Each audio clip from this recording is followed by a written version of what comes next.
Morning, everyone. Hi, this is Abhinav from Fiki. We're going to start the proceeding in another minute time.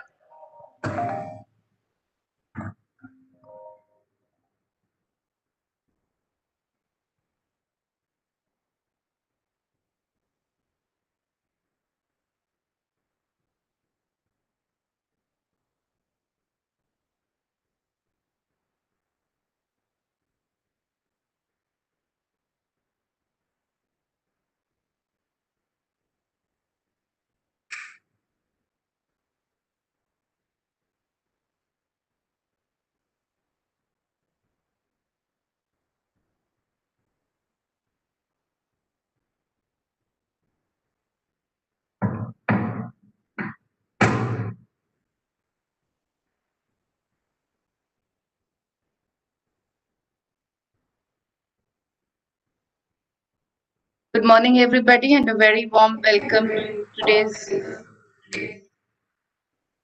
Did I echo there?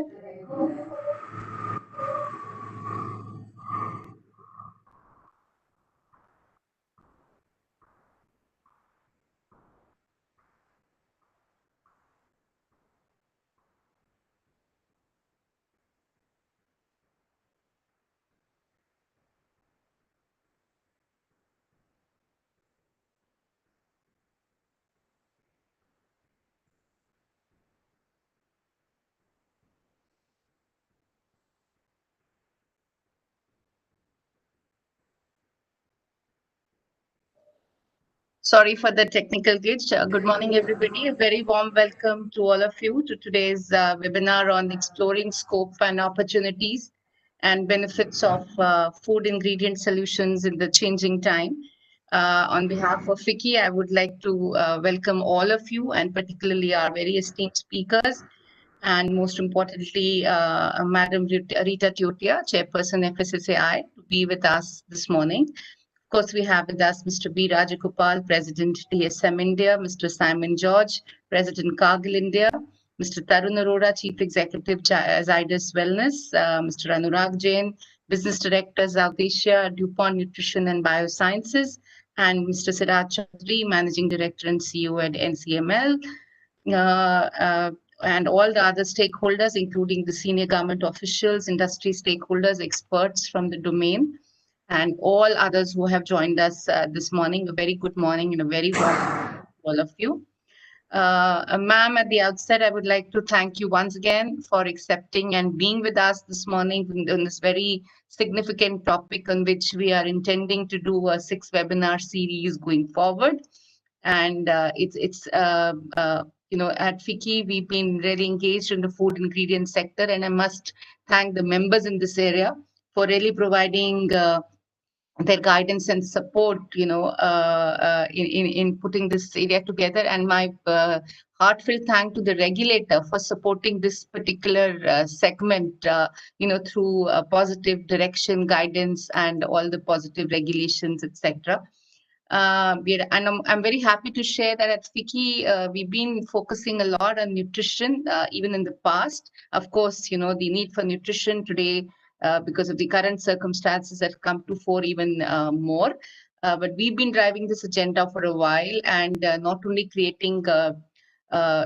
working towards driving the policy agenda, but also creating awareness amongst the stakeholders on different key aspects of nutrition like fortification, reformulation, etc. Considering the significance of the sector, we had set up a Center for Food Nutrition Excellence last year, and since then we've been kind of trying to do activities to create a lot of awareness, and the objective obviously is to strengthen the food nutrition ecosystem and enable culture of safe and nutritious food among all the stakeholders like food business operators, consumers, etc. And we're working on different nutrition agendas to build awareness among the stakeholders and providing science-based messaging. I would also like to share on this platform that apart from nutrition, FICCI leads work in many other critical agendas having significant impact on the food processing ecosystem, like Codex regulations work through the FICCI Codex cell, harmonization of standards, labeling, and school canteen guidelines, etc., etc. Ma'am, I also wish to apprise you that one of the key subsectors on which we are working very closely with our members is the food ingredients. And 2 years back, we had constituted under SIFTI FICCI, a task force to really look at in detail on the issues concerning this segment. And you may recall we had done a program as well last year, and you very kindly joined us there as the chief guest. Of course, in today's session, we are essentially focusing on the importance of nutrition and diet in our lives. And when I talked about food ingredients, so it is the food ingredients and nutrition together, which is something which we are going to be discussing today. And this is a program being done under the FICCI Center for Nutrition Excellence. And as I said in the beginning itself, we are organizing a 6 webinar series on the subject with the objective of exploring avenues and innovative trends that food ingredients can provide towards providing a nutritious food to consumers. The objective is to highlight critical role played by the food ingredient sector in the food processing ecosystem, complementing consumer needs with continuous innovation and at the same time ensuring nutritional enhancement in the end consumer product. And today's webinar, of course, ma'am, is on exploring scope, opportunities, and benefits of food ingredient solutions in the changing times.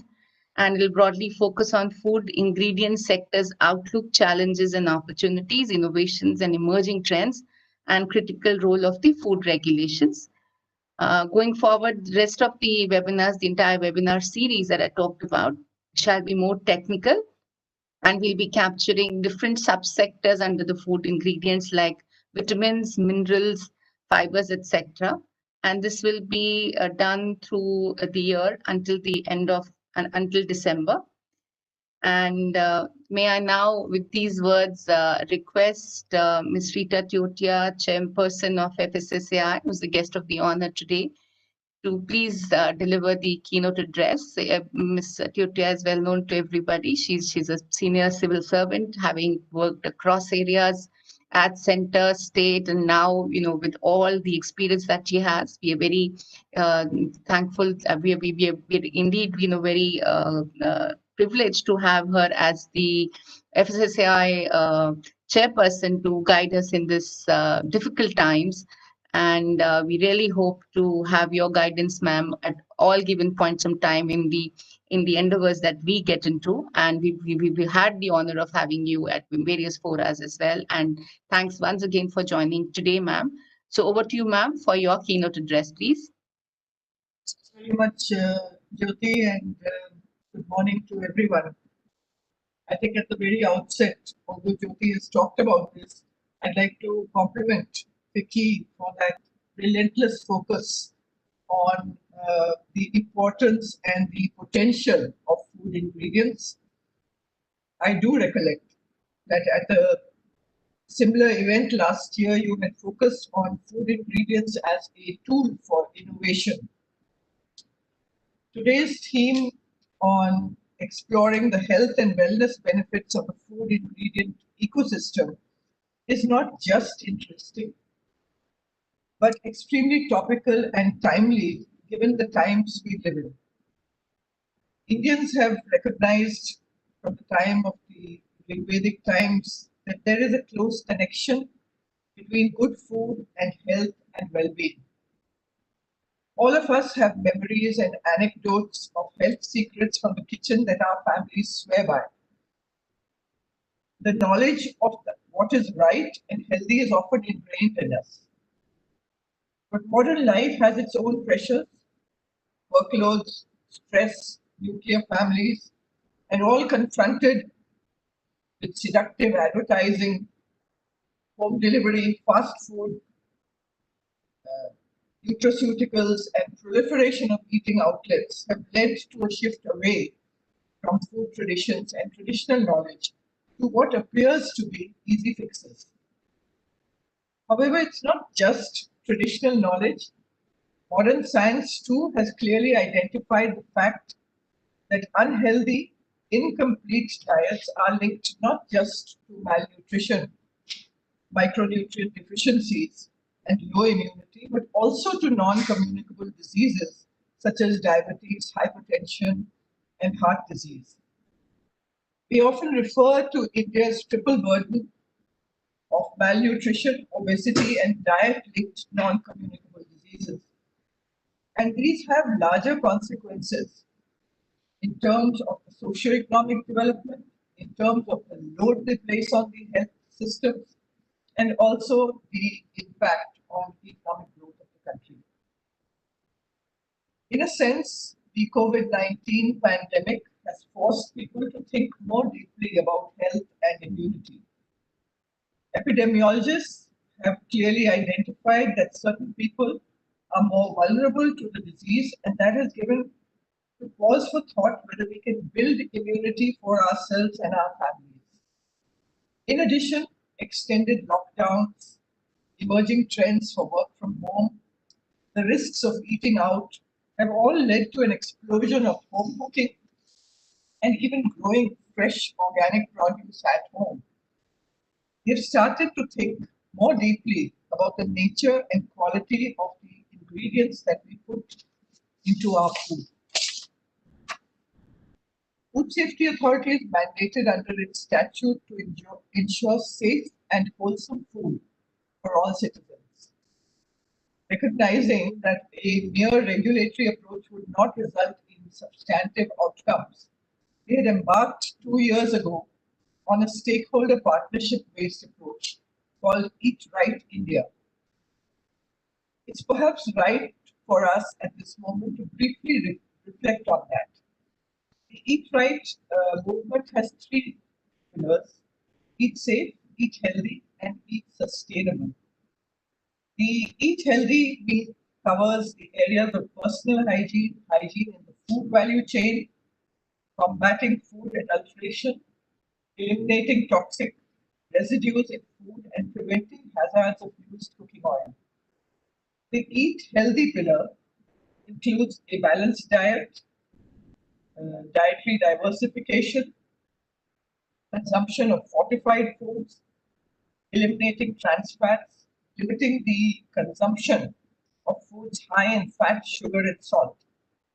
And finally, the Eat Sustainable pillar includes eat local and seasonal, a reduction in food waste, and a reduction in and recycling of plastic packaging for food, a conservation of water in food processing, and a reduction of chemicals in the food chain.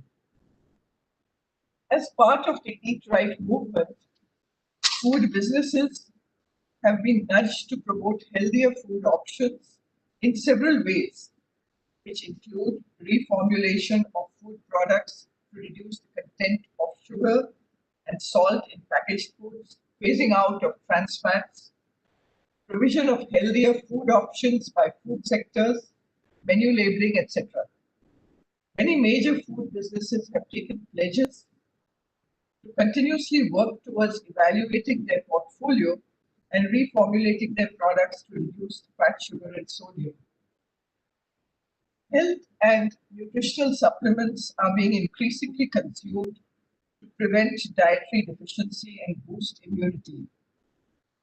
The Food Safety Authority has notified regulations for health supplements, functional foods, and nutraceuticals, which identifies food ingredients and botanicals that can be taken as supplements at specific levels.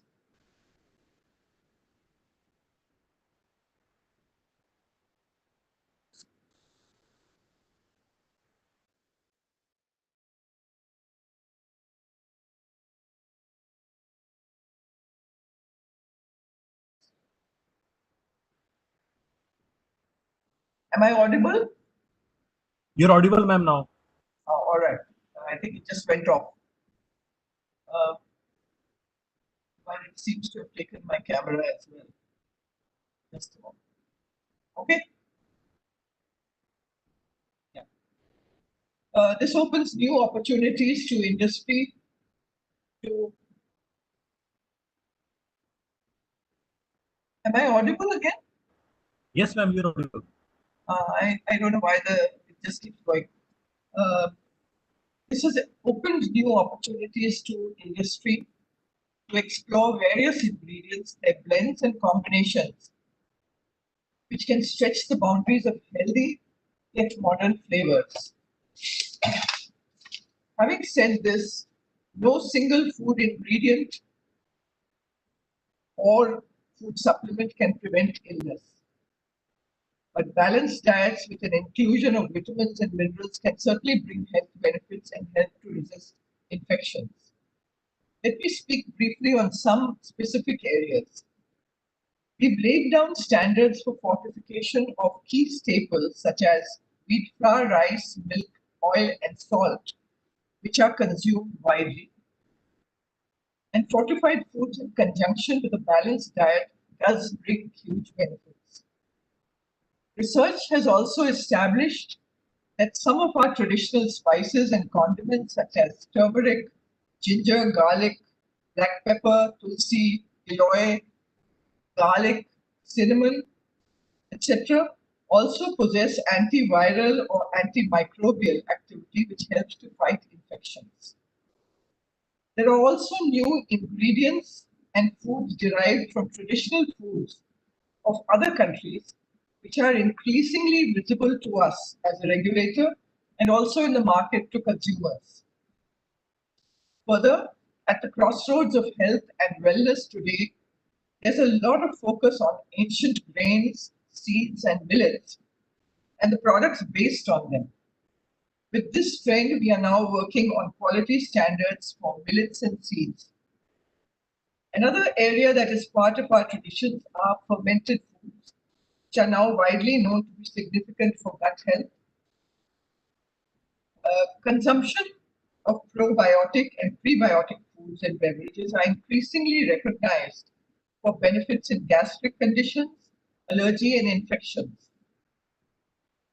While this is an excellent time for food businesses to explore traditional foods, ingredients, and combinations thereof, I must urge a few words of caution.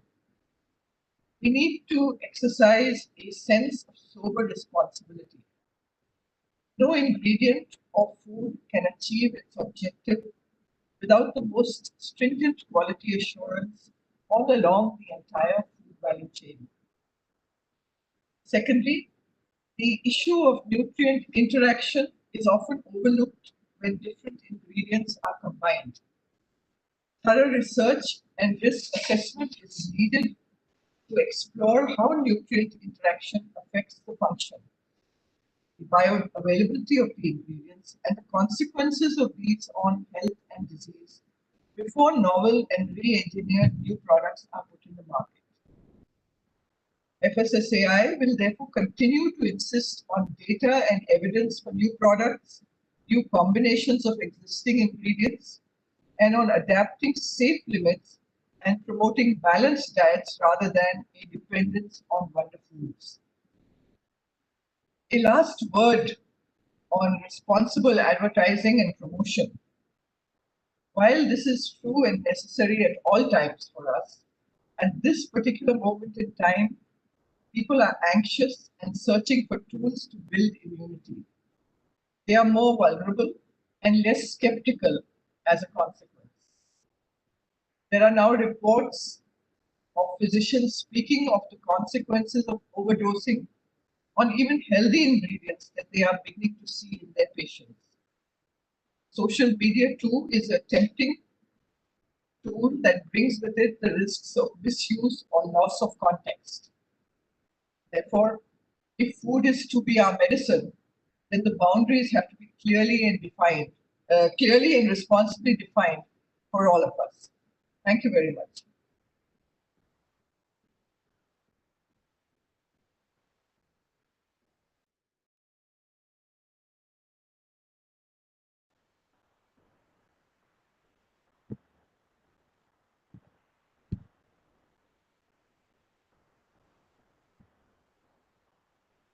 Thank you so much, Rita ma'am, for your very insightful and encouraging words for the new sector. We really look forward to working closely with the FSSCI as well as the industry members to take the vision forward and really happy to hear the good work being done by the FSSAI in the interest of the food regulatory ecosystem.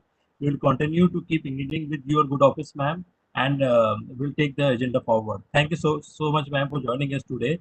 And we request, if possible, please stay with us for the rest of the session. And probably there might be certain questions from the participants during the interactive session, which you may like to answer on behalf of the FSSAI. Now, may I request Mr. Siraj Chaudhary, who is the moderator for the session today, to take the CEO session to the forward. Mr. Siraj Chaudhary presently working as the chairman and CEO for the NCML Limited. Siraj sir, can you take it forward from here? Okay, thank you and good morning. Pleasure to be on this platform and great to hear the Honorable Chairperson of FSCCI lay out what is important for the food industry as well, not just what the role the industry is playing, but also the responsibilities that the industry carries. I'm very happy to have with us the participants who are all leading lights of the food ingredient industry, all friends that one has been interacting with over a period of time. A quick introduction, their bios are in the presentation already. Mr. B. Rajgopal, who is the President and CEO of DSM, a leading food ingredient organization. Raj has been a proponent and a thought leader in the space of food fortification, and we've worked together in the past. Simon George, who leads Cargill, my previous organization, another very experienced professional in the space of food ingredients. Tarun Arora, who's the CEO of Zydus Wellness, amongst all the names that we have amongst the participants, one company which is Indian, very Indian, and has been a market leader in some of the most key ingredient space, and Anurag Jain, who leads DuPont, another global leader in nutrition. And as we commence, I think the agenda has been very clearly laid out by the chairperson, FSSAI, in terms of the expectations. I would like to just start by saying that this COVID pandemic has actually brought back a lot of focus on food. It was something, I think, which was being taken for granted as some, as a nutrition source that we all had to eat. But suddenly the conversation around food has increased. And frankly speaking, stepping back, while we talk about food more from an organized sector and a population which eats, food by choice, has the ability to choose what they eat, there is a large population which needed food for survival. And I think once again, the government and its agencies came in right at the time, right in good time to actually take care of that. So if there's one element that actually helped this country go through this crisis, was the lack of concern or the availability of abundant food supplies. And moving forward from that, the other element that brought food a lot more attention was the fact that the way food was consumed underwent a change. The whole concept of eating out, ordering in for a certain period of time came to a halt, and food consumption shifted to the kitchens of our homes.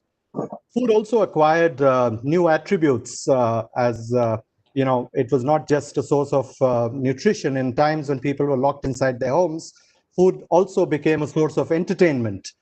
Because if you notice, so much was shared on the social media in terms of the recipes, people who were cooking, men went back to the kitchen. So not only was it nutrition, it was entertainment, it was indulgence, but most importantly, it was defense. It was defense, it was a source of comfort against the pandemic which was facing us. People sought refuge in, trying to identify the right foods, consuming the right foods, and hoping that it would work for them. This provided an opportunity for the food industry to actually come forward, make some changes. It brought out the virtues of some of our traditional foods.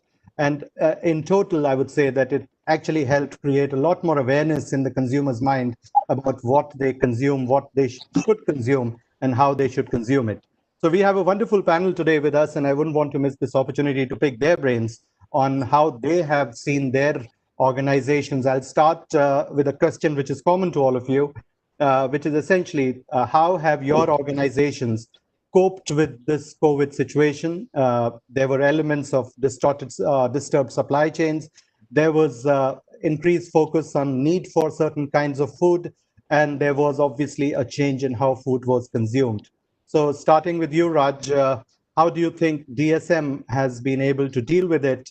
And I will ask the same question from all the other participants, panelists, sorry. Thanks, Siraj. Good morning to you and my co-panelists, and also to everybody else on this call. I'm glad that this has at least brought us together. I don't think you and I have spoken for many months now, right? I mean, it's very good that we are together. Yeah, very relevant. And just as a brief introduction of DSM to the audience, DSM is a Dutch multinational headquartered obviously in the Netherlands. And we have two major portfolios in nutrition and in materials. More specifically, in the context of nutrition, we are probably the world's largest nutrition ingredients company, serving both the human nutrition needs as well as the animal nutrition needs. The animal nutrition needs also indirectly actually serve human nutrition because they are a great source of protein. So our supplies of premixes to the feed sector, which then goes into poultry or aquaculture or ruminants, again comes back to human beings. So we are essentially at the heart of it a human nutrition company. Now, in the context of the question, Siraj, which you asked, we really have, when we look at this whole COVID situation, there are really three types. I would really break it up into three types. There's the one where there is a huge emphasis on protecting yourself against COVID. Yeah? I mean, the whole emphasis is around immunity. It's all about protecting yourself. Then there's a second bunch of people which are coming up, and again, that's a great opportunity there, which is out of the 4 million odd people who have been affected. As you know, India has a fantastic recovery rate, and there are 3+ million people who are recovering. And again, they need, a different type of nutrition emphasis to come back to full normalcy. But really the critical piece for me is also the third bit, which is the consequences of all that has happened due to COVID, which is due to this pandemic, which is this, I presume we are probably just at the beginning of what could be the worst hunger crisis in recent times. So there is exactly a huge amount of hunger, and that hunger again will lead to a fair amount of malnutrition. Within DSM, of course, we focus very, very strongly on delivering all the nutrition ingredients to our customers. Our 3 premix plants, of course, run at full rate. But more critically, the immunity ingredients which go into all fighting or protecting people against COVID, which is like vitamin A, B1, B12, C, D, E, or you want to take folates, or even elements of zinc, iron, selenium, magnesium, and stuff like that. And most importantly, the omega-3 fatty acids, EPA and DHA. Now, all these need to be really delivered in a very balanced way, in a very comprehensive way to all our customers, whether they are through the pharmaceutical or the supplements route or through the food route. Within the food system itself, we have 2 major approaches. One is we focus obviously on bulk fortification, which actually takes place with staple foods, whether it is rice, wheat flour, milk, or oil, in which you are very familiar, Siraj. This bulk fortification again goes either for loose or for packaged fortification. But most excitingly is what we have launched as home fortification ingredients. You just mentioned about now everybody coming back to the kitchen and starting to cook themselves. And this is where we launched our new project, which is called Mandi, which is making a nutrition difference to India. And in this, what we have done is delivered to the consumer, and we've launched this in Tamil Nadu, delivered to the consumer staple food, rice, fortified rice kernels or fortified rice flour, which are additives, like you just take a 1% addition into, let's say you buy a kilogram of rice, you just add a small packet of this, and the whole rice is fortified and for the whole family. So without any change in taste, without any change in any kind of properties that the rice has, other than it becomes much richer in nutrition, we are able to actually deliver to the consumers directly, because now people are cooking at home, people are getting more conscious about what they are eating. They want to be sure that they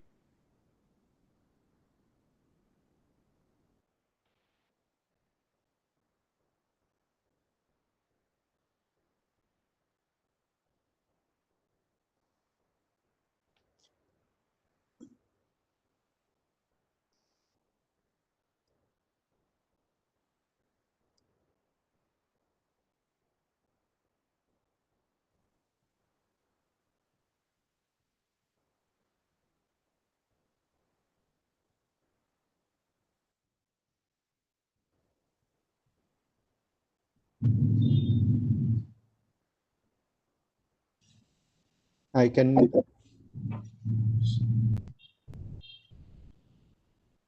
Did we lose Raj? No, I'm here. Sir is there. Yeah. Okay, so somehow.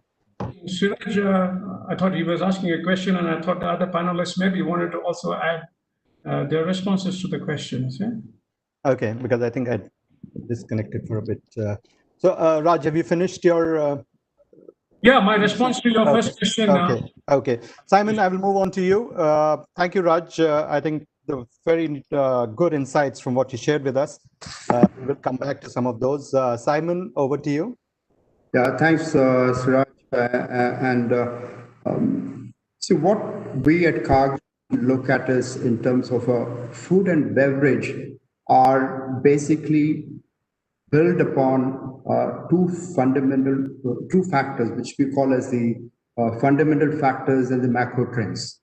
Interestingly, when we call fundamental factors, we say about the social, technological, the steep analysis. We call it basically the social, technology, economical, ecological, and the political shift that are actually beyond the control of an individual, define what is will actually drive the consumer needs. And let me give an example. Why this is critical is I think what we are looking at is the food ingredients role in deciding formulation of a product and how it influences because the fundamental factors. For example, we heard from the chairperson about the change that happened to the social needs, which is the urbanization, aging population, young people, the rise of chronic diseases. Now, these factors drive the society to go into a particular outlook. If you look at from a economic perspective, we talk of globalization. I'm sure what we ate as kids is what not our kids eat today. There's a dramatic change that has taken place in terms of due to globalization, the middle class expansion, the income polarization. Similarly, you look at ecological. There's a resource scarcity that's coming in. We know that in the next couple of by 2050 we have a 10 billion people as population, and there's scarcity of food, water, and air that will take place. There's a climatic change, and today you have a pandemic, which is a ecological thing. So, and similarly, from a political perspective, with the trade and tax policy change, the political volatility, the regulations that change. Now, what happens is all these things actually drive the macro trends in terms of food consumption.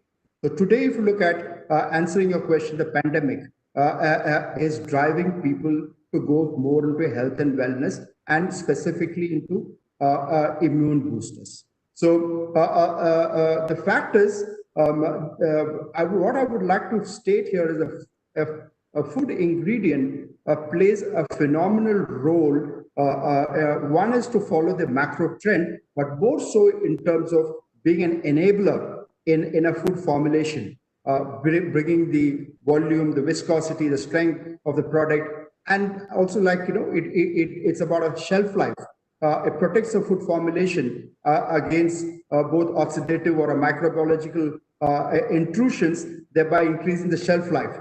So today it is about health and wellness, and therefore you talk about more in terms of just not immunity, but you see one of the surveys says that India, the first important thing that the consumers are looking is, which was taste about 5-6 months back, has moved to health and healthy foods. And therefore, a pandemic is actually driving into the way people are seeking food differently, and how these food ingredients are the only means to scale operations, to bring in an ingredient to the consumer through the various kinds of whether it is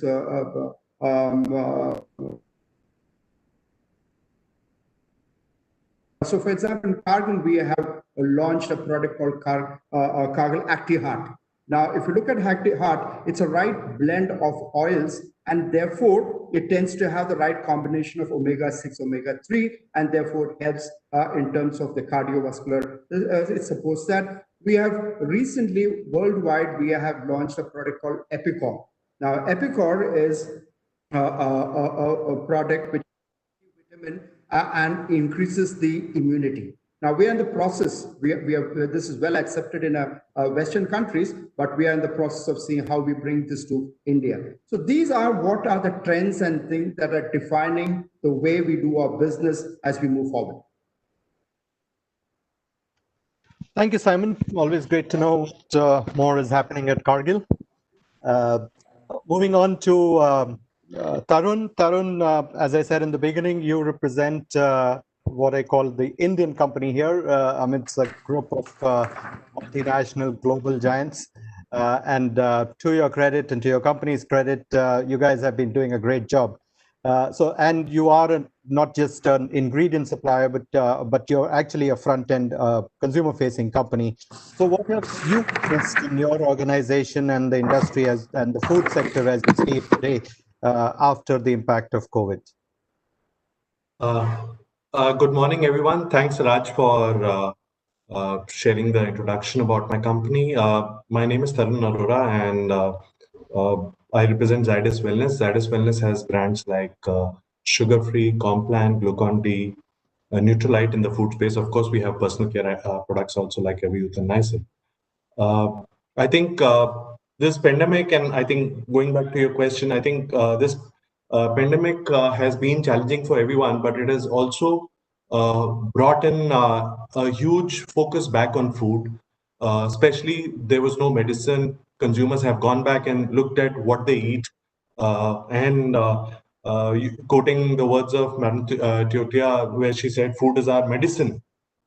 She used those words, and I think that's really what is happening. It's an era of health and wellness. Back to it, people are recognizing you're right. Nutrition and immunity will come through food. What you do every day rather than what you take once in a while, and therefore the whole focus on right eating, right what you eat and what you do not eat is impacting big time. For us, because some of our products are essential in nature, we've seen good recovery from these challenges in the supply chain. But we've also done our bit of thinking on what do we need to do, how do we need to do, how can we service the emerging consumer needs, and a few points that I would like to share on this platform, which are very relevant in today's perspective. I think foremost one is the fact that there was also a reference in the initial speech by Madam Tiotia on HFSS, where fat, salt, sugar. I think this has been an ongoing agenda in FSSAI in last few years, and I think we have one of our key products, which is both consumer facing and an ingredient in the food that we consume and even the larger industry consumes, which is sugar substitutes. We are one of the most significant player in that space. I think there are lots of misgivings about it, and maybe because of some of the internet, etc. But this is going to play an important role in helping consumers overcome an excess of sugar, which is a big concern today in terms of impact like sugar, salt, and excess of fat. And therefore, I worked a lot in this space, and we expect as we go forward, consumption of sugar substitutes in the right way within the permitted ADI level will improve. We have also seen a lot of consumers going back to some of these sugar substitutes because of the fear of comorbidity related to diabetes, and they want to go back. They don't want to consume sugar so much, and they have actually gone back and revisiting some of these spaces. I think the other piece that I would like to mention is the fact that important bodybuilding ingredient being protein, and Complan, one of our brands, has been one of the early movers in on protein, and one of the highest protein content, first class protein content, A-class protein contents in the HFD space. And I think that's the other important spaces. The other piece that I can talk about, and we have focused our attention a lot on, is the role of fortification in our directly consumed food products like Glucon-D, Complan, etc., or as additives in our ingredients. So role of probiotics and prebiotics, addition of vitamins and minerals to fortify our products. For example, some of the focus that we've done is we've reformulated our, they were with Glucon-D, we used to have candies, which was already existing, but we have ensured that within the norms of the permissible limits of RDAs, we've fortified with vitamin C, D, and zinc for the children for the candy, so that helps in immunity boosting for the children. Similarly, some of our spreads that we had under Neutralite, we have fortified with a bioavailable calcium as well as protein enriched quinoa. So one of the things that we are doing is consciously working across our portfolio to have right amount of minerals and vitamins in terms of fortifying. Complan has some 34 list, mix of 34 ingredients. Or we are also working in terms of launching some of our products with probiotics, which will help consumers lead a healthier life. So in any case, as Zydus Wellness believes in a healthy health and wellness, and that's been our motto, I think most of our work in last few months have got further focused on the fact that can I go back and ensure that whenever I go back to a consumer with a new offering, I'm able to deliver the right ingredients, the right fortification, so that it adds to the healthier way of life for the consumer. And that's really what our motto is, and take away whatever is not relevant. So nutrition and immunity have become a stronger focus for us than it ever was. And that's how really we've responded to this pandemic, if I were to say. Siraj, back to you if there are any further questions. Thank you, Tarun. That was so informative, and always proud of the work that is being done by your organization. And obviously something which is benefiting the consumers. I mean, of all the participants here, apart from Simon, you do have a large consumer presence. Anurag, coming to you, DuPont obviously represents the best, one of the best in class, and it would be great to hear from you. How is DuPont looking at this scenario? And obviously, given your global presence, what is it you're seeing in the world, and how does it compare to what you're doing in India? Thank you very much, Siraj. And I would like to start by thanking Madam Teotia for your words. It was great to hear from you and some of the challenges and opportunities that you shared with all of us. And then a hello to all my fellow panelists and also all the guests who are listening in to this conversation. Siraj, one of the first questions you asked was on how did we manage during COVID, and I think there was more. Yes, it was extremely challenging during those days, but with the offices of FICCI and the government of India, various support that we were offered, I think we sailed through. Food is of a sense, it's one of the essential commodities or needs that everyone has, not only in India, globally. And we've got tremendous support from everyone, the food industry, the government, and of course, FICCI. A quick introduction about DuPont. Siraj, as you mentioned, we are a global organization headquartered in the US, and we've got presence across the world. We are one of the largest company, but we don't like to call ourselves that. We are essentially a science and technology company.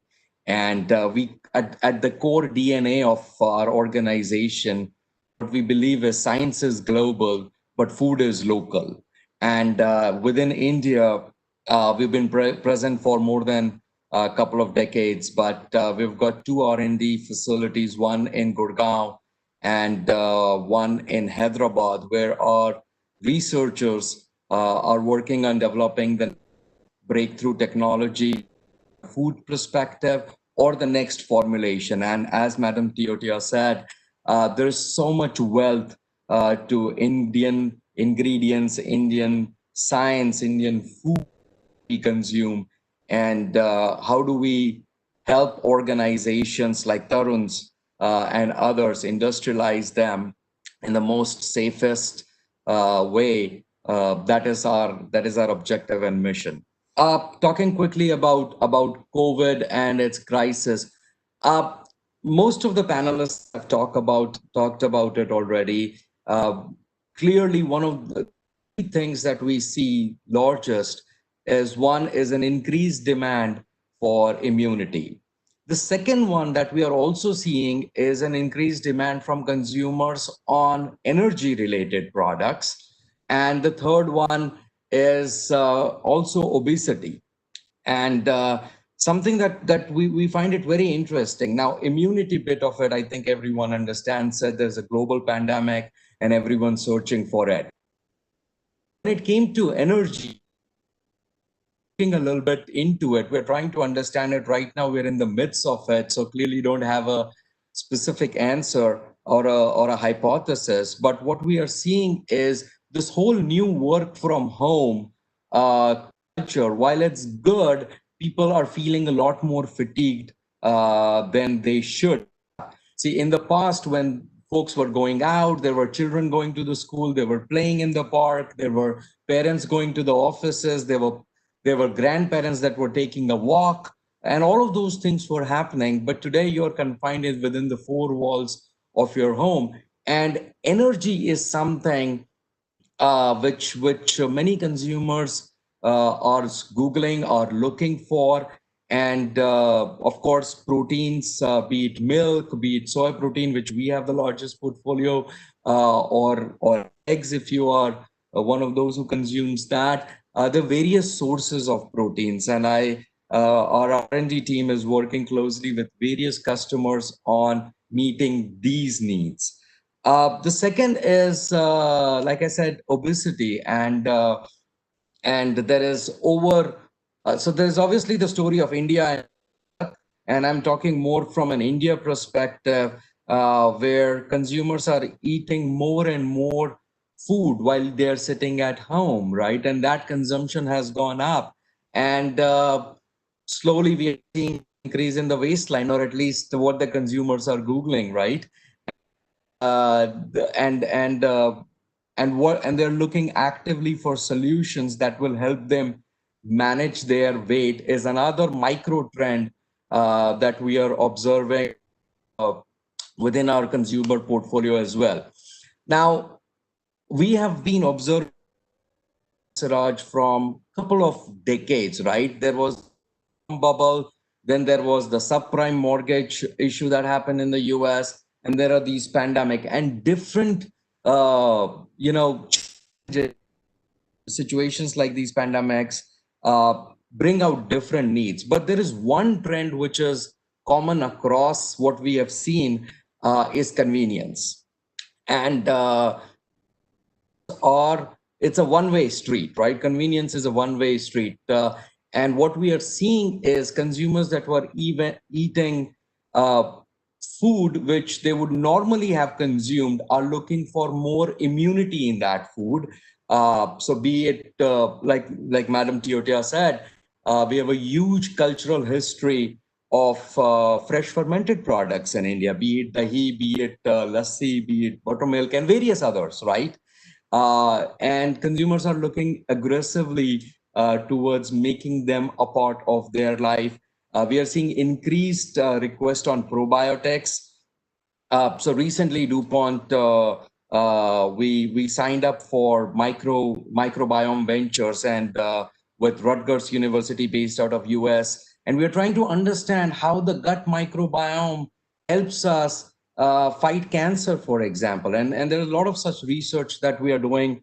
Again, when I talked about soy protein, we've got more than 400 publications, right from child nutrition to early uh, uh, life or adult life. And those are some of the interesting things that our organization has been doing. So once again, three things we are seeing. One is obviously the health and immunity. The second one is energy. And then the third one is fiber or satiety, as I call it. I'm sure there are plenty other trends which I'm looking forward to hear from other panelists as well. But these are the three that we are at large monitoring. Back to you, Siraj. Thanks, Anurag. That was some very useful insights. I mean, great learning for me personally, and great to hear about the initiatives that you're working on. One question that bothers me, and one has seen it across the social media, Madam Teotia also mentioned it, that we've come with a history and tradition of a lot of natural foods, which are immunity boosters, which are strengthening, which are nourishing. And a lot of the work that all your organizations are doing are actually processing and producing, some of them call it synthetic vitamins and all that. So how do you balance this grip, or how this situation where there is a nation, where there's a consumer who is being today also fed on this whole concept of natural ingredients, the traditional Indian spices, the traditional Indian foods, versus converting it into processed nutrition, and that conversation that how that could move them from just the natural to the the processed or the created nutrients. How is that transition happening? And specifically today, because today there are both forces at play. There is a whole lot of conversation around the natural ingredients as well as the the processed ingredients, which are obviously formulated ingredients, I would say.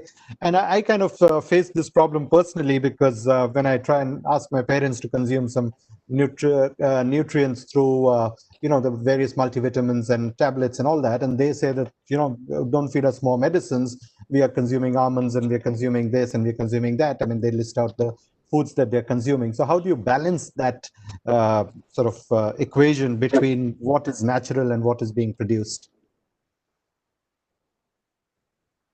Yeah. Should I go, Siraj? Yeah, Raj. Yeah, Raj and Anurag probably would be the two people to be answering that question. Okay.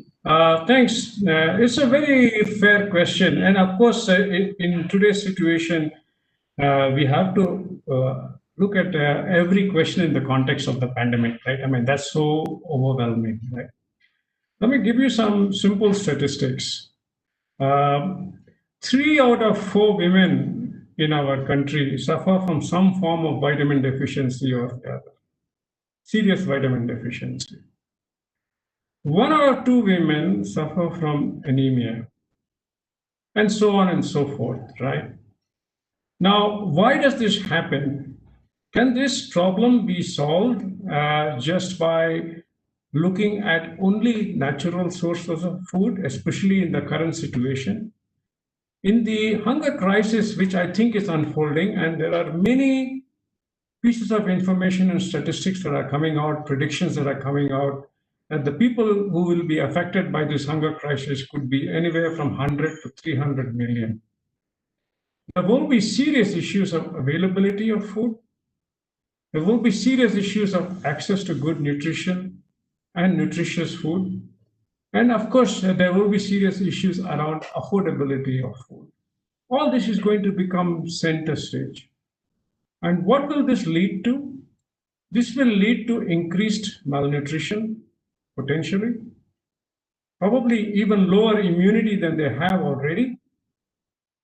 And as you know, medical care is becoming more and more difficult because hospitals are preoccupied with COVID care.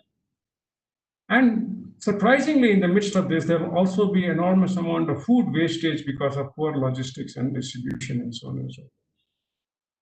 So yes, if one can eat a regular, balanced meal of all good, natural, healthy ingredients and exercise well and do all the right things, you could be fine.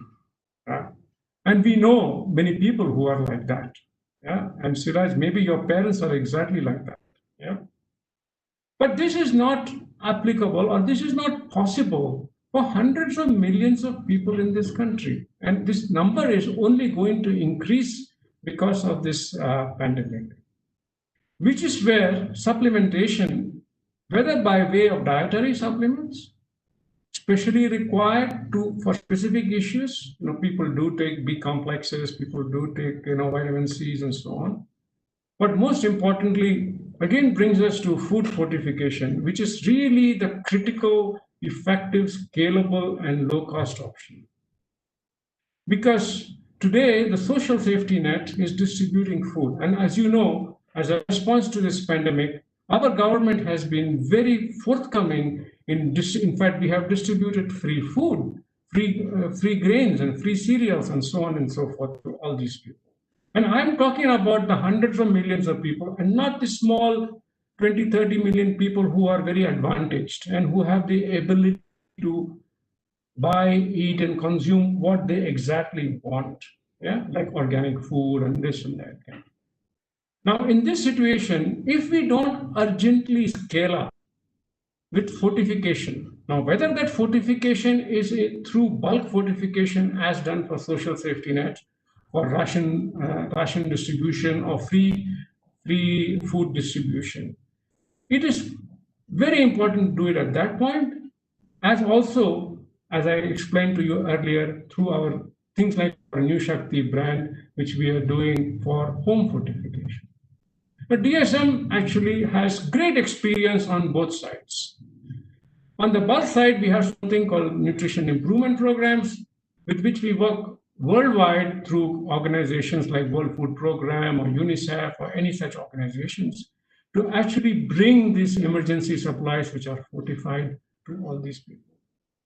Now, in the context of India, Siraj, you and I have been, and many others on this panel also have been on many panels for the last couple of years, seen this journey go through, as Madam Tiotea mentioned. Now we now have standards for fortification. I believe, I really, really believe that this is an absolutely important time to mandate staple food fortification, at least for the social safety net. The food that we are distributing free, the food we are distributing almost free, must not just fill your stomach, but not just give you a little bit of energy for that day, but must actually make your defenses better, make you more immune, make you more healthy to be able to cope with all the serious issues which you have.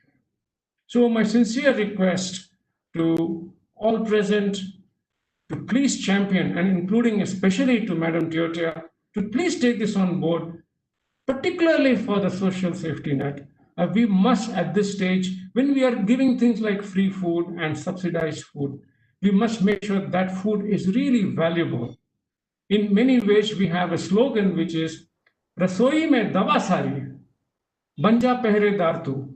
And that is what we want us to be. We want to be the protector of good nutrition, and all the things which our people require can be built into food. So there is no conflict, in my view, between fortification or additives like what you described and the natural. Both coexist and both need to work together. And it depends on who can afford what is available to whom, and how we can move forward to solve the crisis which is upon our hands. This is definitely an urgent call of action. Mandated staple food fortification, definitely for the social safety net. And that's as passionate a plea as I can make. Thank you. Thanks, Raj. That was actually a passionate plea. Anurag, you would want to add something to that? First of all, Siraj, parents are not the only one. I am in the same boat as well. I'm extremely worried for my parents. They're doing fine, but one of the key projects within DuPont that we are talking about actively in our boardroom is how do we make sure that all our parents, grandparents, they live a healthy life. And yes, India is a young country, but we've got a sizable population of senior citizens who need energy, convenience, and every good thing everyone else needs. We'll talk about that a little later whenever we have another opportunity, Siraj. To answer your question on convincing the consumer on natural versus Indian, I personally don't think, and that is at least in the business that we are on, food ingredients, there is a need for it. At the core of our organization within DuPont, we strongly believe that the Indian ingredients, be it haldi, be it giloy, whatever it is, tulsi, have good benefits from immunity or any other thing, right? And how, from a science perspective, and something which I challenge my team on a daily basis, is how do we use these ingredients and develop solutions that are tasty to the customer, because taste is everything in the food business, right? And consumers are willing to accept them. So that's where the beauty of science and technology comes in. A great example right now is many of the dairy organizations have launched right? And that's a fantastic example. One of the things that my team worked on is we looked at 5 ingredients that pretty much in Kada, and I'm sure most of you would know what a Kada is. It's got Giloy and Kali Mirch and Tulsi and all of those things. And the food scientists back in office in our facility have developed a ready to drink Kada, and that's where the science and society needs meet, because essentially, like I said, convenience is an overarching thing. The first time you're going to make a Kada at home, for the second time maybe you do it for a month, but our Indian science and book says that we got to healthy every day. We have to drink Kada on a frequent basis, not just in pandemic situation when are not well, right? And at that time, to get these 5 or 6 ingredients that my grandmother told my mother, that my mother told me, is a little challenging. So, from our perspective, we strongly believe in how do we make these ingredients and not only ingredients, right? There are various foods that we as Indian consume that are much healthier, and how do we continue to make them in the most healthiest, nutritious way to our customers, who can thereby then give it to the consumers. Thanks, Thank you, Siraj. Thank you, Anurag. That was very useful. Simon, Cargill is rated as the pioneer of edible oil fortification in India, but at the same time, Cargill is a major ingredient supplier to most of the food companies around the world. What are you seeing from your customers, who are actually the consumer-facing companies, that is different and has changed because of COVID? Are your customers looking for different ingredients, or their priorities in terms of what they want to sell or communicate to their consumers? Has that changed? And how is Cargill reshaping or working on creating products that meet the current needs of the company, their customers, who are actually facing the consumers? So, Siraj, thank you for the question. And as I was explaining, there's a huge change in the trend in which how the consumer is looking today, and therefore health and wellness is becoming an important part. What's critical is you go to any customer today, whether it is a biscuit manufacturer or a beverage manufacturer, each one of them are looking at what do I bring in additional to the consumer, because the consumer is looking at immunity booster, one. Two, it looks at the possibility of low sugar, low fat, low cholesterol. So these are the trends that we strongly see in terms of the pull. So what Cargill is doing is Cargill is actually now bringing out all its global ingredients across the world into India in terms of bringing how do we bring these ingredients into a possible for an Indian application. So what we are looking at, how do we bring the global technology into bringing it for an Indian food solution? So one of the things that I was just talking about is I said is about Epicor. And Epicor, for example, is a specialized fermented with unique metabolic rich complex of immunity supporting components such as proteins, polyphenols, vitamins, minerals, and amino acids. And this has been a very successful product in the Western region. So what we're looking from a Cargill India perspective is how do we bring this such a product into a country like India, get through its approval with the respective regulatory bodies, and how do we make that happen in terms of a consumption in perspective from an Indian consumer perspective. Similarly, we are looking at a different other, I told you about the active heart and how that oil, what we created is a mix that is created which a consumer wants today in terms of a healthy heart cardioprotective properties which that can give.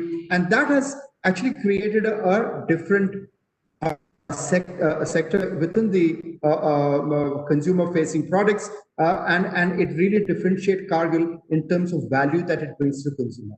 So consistently, our food innovation. Now, what you're going to see now is, from a Cargill perspective, is to bring its global product portfolio, which will definitely be tuned for the Indian requirement and specifically in terms of health and wellness in the future. Thank you, Simon. I'm segueing into the consumer, and Tarun, over to you. What is it that you're going to be offering different to the consumer? What will you be communicating now to the consumer after the pandemic or during the pandemic? Is it different from what you were communicating to the consumer? We've all talked about how the products are changing, how they are important, and their importance is being highlighted. But what is also important is what is being now offered. Has the pandemic made you revisit your portfolio, not just your products, but also your communication?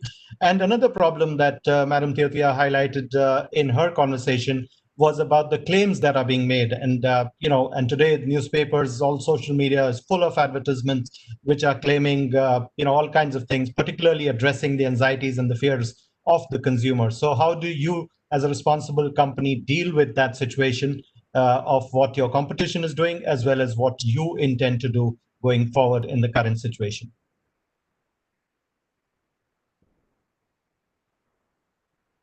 Thanks, Raj, for asking me this question. I think, first of all, let me share with you a little bit about Zydus Wellness. We are part of a 2 billion pharmaceutical group, so which has a very strong focus on research and development. They've been working on various new, chemical entities, new molecules.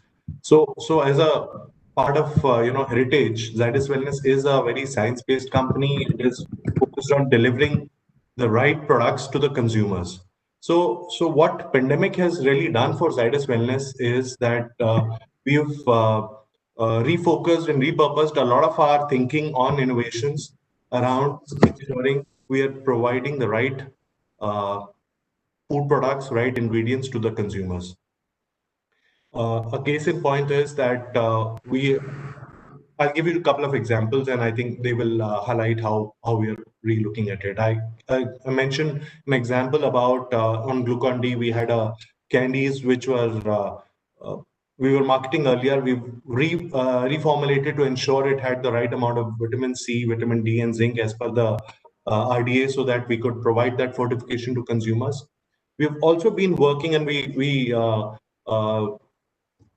expedited one of our projects was under Nutralite brand, which we hope to roll out in the next few months, was a more like a probiotic based spreads, so that the consumers have the benefit of some of these products which genuinely deliver. So they are proven delivery models that we will look at. So clearly one focus for us has been, and we very strongly believe that whatever food products that we deliver, they do not have superficial claims, but they are backed by science or backed by real natural ingredients that are required as within the regulatory space. So we are focusing on right nutrition and immunity building for most of our products that we're doing. In fact, we had Sugar Free, which has been a brand which has been around for about 32 years.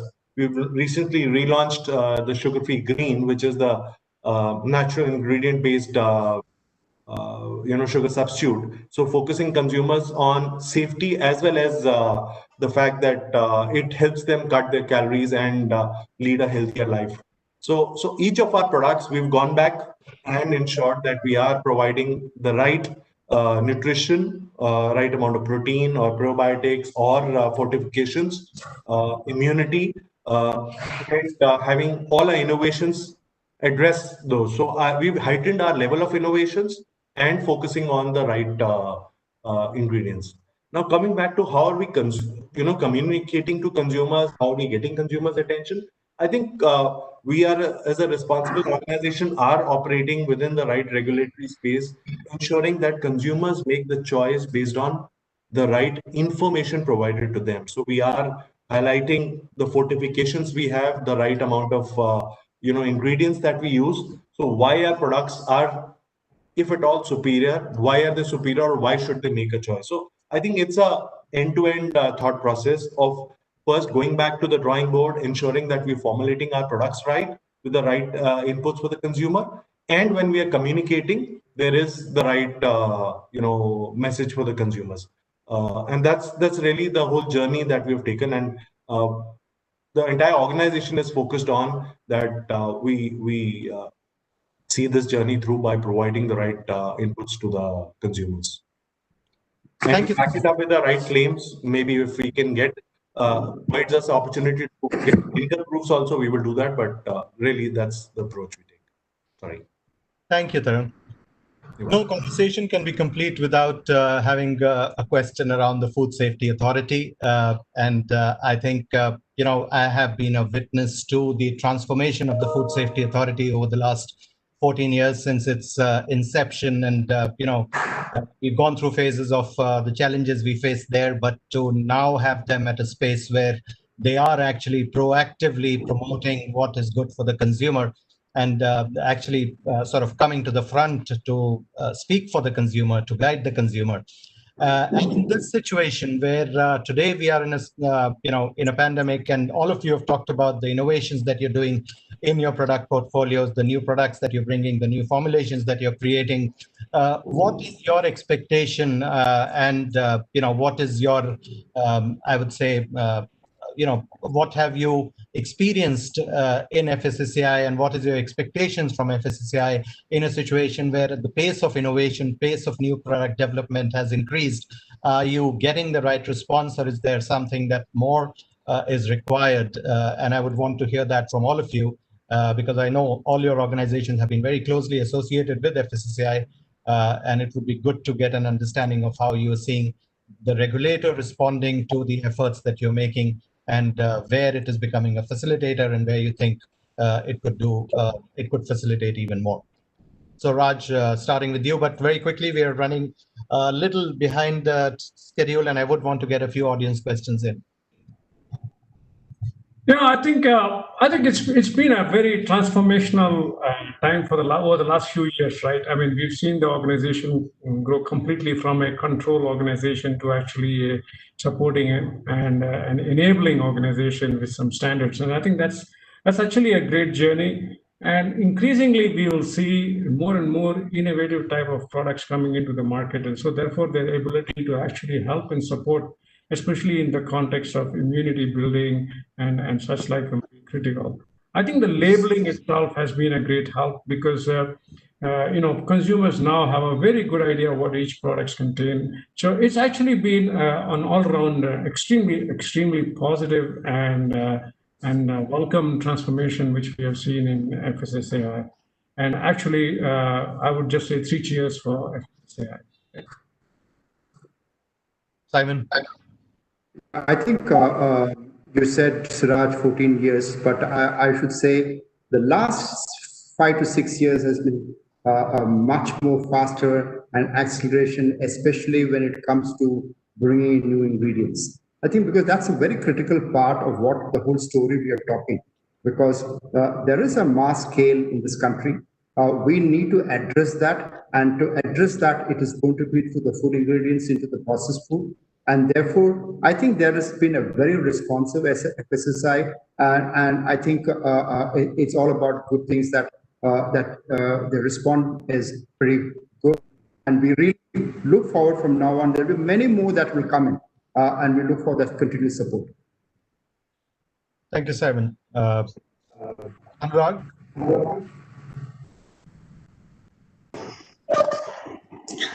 Hi, Siraj. I don't have much to add.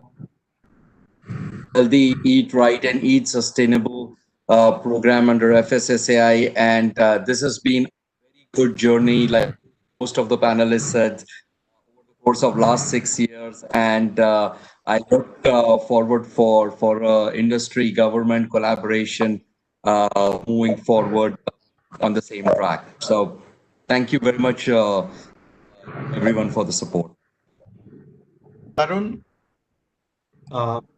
I think I will echo what I heard from other participants. I think our own experience of interacting with the FSI over the last few years has been really good. We get to I mean we have a point, we share with them, they hear us and respond. It's a general intent of a regulator to work with the industry to for the right thing for the consumer. So for me, I think it's a great journey. It will help us build the right future for all the society at large, providing the right food safety from a long-term perspective. So I think it's been a great journey for us working with FSI and seeing everyone the way uh, FSI responds to each of our requests. It's a fantastic thing. Thank you.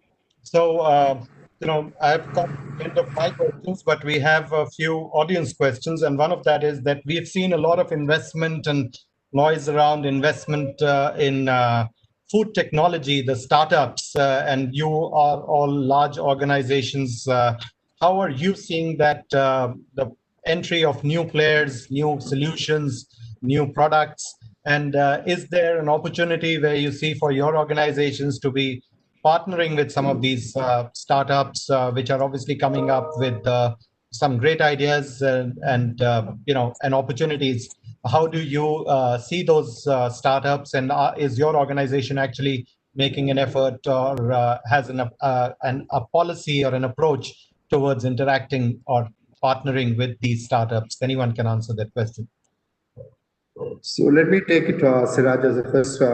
What Cargill is doing is we are on globally on the out on terms of products that can align to our strategy from a startup perspective. Let me tell you a couple of interactions that we had. We will not be able to go down to every startup. There has to be a certain level of filter. And once that filter is complete, so it could be through a venture capitalist which is holding a couple of this, and therefore there's a validation level that has been done, and that's where we look at a startup. But right now, in fact, we are in the process of looking at a couple of startups from that perspective. Yeah. Can I take it next, Siraj? Yeah, please. Yeah. I mean, food is a very, very emotional thing. I'm sure around this table, in Siraj, you and I have had a together. It's a very emotional thing for us, right? I mean, it has to obviously fill, it has to obviously energize, it has to obviously have taste, it has to obviously have a sense of smell, sensory thing. And in this, startups are actually starting to leverage, either by way of extremely innovative formats or by way of content. Everybody really needs immunity in some form or other in their foods, and of course, taste and texture. I mean, in the context of DSM, let me give you a simple example. Like in format, we have an innovative startup that actually makes so that when they have a drink, the inside of the straws are lined with vitamins and premixes, and so they enhance the taste of any drink which they have. They drink milk, it becomes rose milk, or has vitamins in it. So these are all very innovative things which people are doing. Some of them will succeed, some of them may not succeed, but I think the explosion has started. In terms of content, as I said, it is about actually fortifying foods. And the whole idea is to make sure that everything people eat, there is a health quotient in that. And here again, we are partnering with almost every significant startup. Their first call, absolute first call is DSM to say, hey, listen, how can you help us fortify their food? And this is where I'm so proud of all the people who actually brought all the science which we have globally to help fortify their foods. And finally, it's about taste and texture. I mean, that's very critical. And here again, we have DSM Food Specialties, which actually does a lot of stuff like enzymes and cultures and stuff, which actually provides and enhances the taste and texture. And even in this pandemic times, for example, Amul has something like 38 milk plants across the country in different corners. Yeah, and sitting in Anand, we've been able through truck drivers to make sure the cultures reach all the 38 plants on time without a single stoppage. Stopping a milk plant can be critical. So this is how, whether it is in formats or in contents or in taste and texture, I think we have to help across the board for these startups. And this is the right time for startups to win big in the area of food. Hi, Siraj. So just a message to startup. If you're a startup, if you're listening on this conversation, feel free to reach out to us.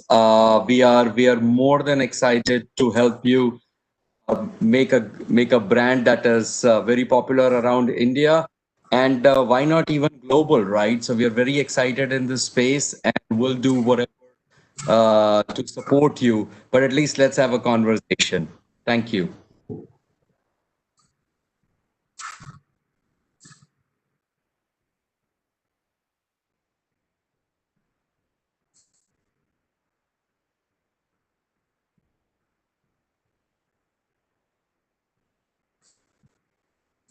Sir, we can't hear you. Hi, Tarun. Sorry, I think I was on self-mute there. Zydus has been, has made a big acquisition. And do you see startups as an opportunity to acquire new businesses or new product lines that, are coming up today in the current scenario? Do you see that as an opportunity? Is that a plan for Zydus? So I think the way I look at startups are in India and of course globally as well, are challenging some of the fixed paradigms which large organizations with their limited degrees of freedom are not able to explore. A new startup has an open space and they are able to sometimes change the business models. And I can give you diamond a dozen examples of they've just relooked at the whole thing very differently. And uh, I think there's a lot to learn from startups, which sometimes large companies lose in terms of thinking and innovation. There's a lot to partner with startups. So one of my asks with the even innovation team is to go back and not do all the formulation yourself, but with partners. And some of these ingredient suppliers do work as partners, but there are few specific startups who brought in something very interesting we are working with. And third, specific to your question, will we look at acquiring, I think at the right stage for the right opportunity, yes, we are open to doing that because that clearly brings in a new thinking or in something which will take us much longer to build and we can work with startups. But nothing specific on the table, but yes, we will also be looking at it. But I think startups are doing something great to this country from end to end, both in terms of bringing in new stuff and sometimes innovation levels are extremely at different levels, and we can really gain by partnering with them much more. Thank you. It was wonderful having this conversation with all of you. I hope our audience enjoyed it as much as I did. And we'll look forward to interacting with you all separately whenever we get a chance. I would hand it over back to Abhinav for the concluding remarks. Once again, thank you, all of you. It was great to be on this platform with you all. Thank you so much, Siraj sir, for very beautifully moderating the session like you always do. I mean, it's really pleased to have you as being the background from the Cargill and currently also with the NCML, you are dealing with the community. So very much a ground touch with the ingredients in totality. And we thanks all the panelists for joining us today and be with us today. I've just got one question for Rita ma'am from one of the participants. Rita ma'am, it says with the focus given the focus on immunity, is FSSAI working on regulatory guidelines around immunity booster or some claims or any other product guidelines regarding immunity? Is anything is work in progress? We already have a regulation that governs the claims that can be made. And as I mentioned when I spoke, that we would examine all these with a fine-tooth comb in the context of, evidence and actually the risk assessments backing that. So we always seek data to back a claim which is not a standard claim. Okay, thank you so much. Ma'am, any other inputs or comments after hearing all the business leaders from the engineering sector and the panel discussion? Any end thoughts from your end for us? In fact, I was listening with great interest. I would have perhaps switched off if I was not intrigued and interested by what four of these very large companies had to say about the agenda on the table. But it was interesting to me as well to see the perspective. And possibly, if I may say, it is as I would perhaps have expected, given our existing interaction with industry and the kind of, if I may say, shared responsibility which we expect from industry participants. I think that that came out very, very clearly. Of course, it may have been an odd question for Siraj to be asking, what's the problem with the regulator when the regulator is listening? But I would presume that the participants on this panel were senior and able to be absolutely frank. And I'm glad that the equation with the regulator is a positive one. However, it's not one where we are willing to make any concessions on consumer interest and consumer safety. And I think that's the bottom line that everybody recognizes. Thank you so much, ma'am. I once again thanks all the panelists and Siraj sir for joining us for the session today. Today was mark of the first webinar which we are doing in 6-part series. May I request my colleague Priyanka to just display the dates of the upcoming webinars. So these are another 5 webinars going to happen in another till the month of December. We'll keep on sharing the agenda and the talk and the discussion points with all of you, and look forward. And this is going to be more technical in nature. We will be talking about vitamins, minerals, and protein, and plant protein, and all those elements under the belt of nutrition. This is just for the information, and we look forward to all your support. And Rita ma'am will be working very closely with FSSAI on driving the agenda of food fortification and other key agendas for the FSSAI. Thank you so much, ma'am, for being with us. It's really honored to have you till end of the session. Once again, thank you so much for joining us today. And my thanks to all the participants on behalf of FICCI and all the panelists once again. Thank you so much for joining us. Thank you. Thank you very much. Thanks a lot. Thank you. Thank you. Thank you.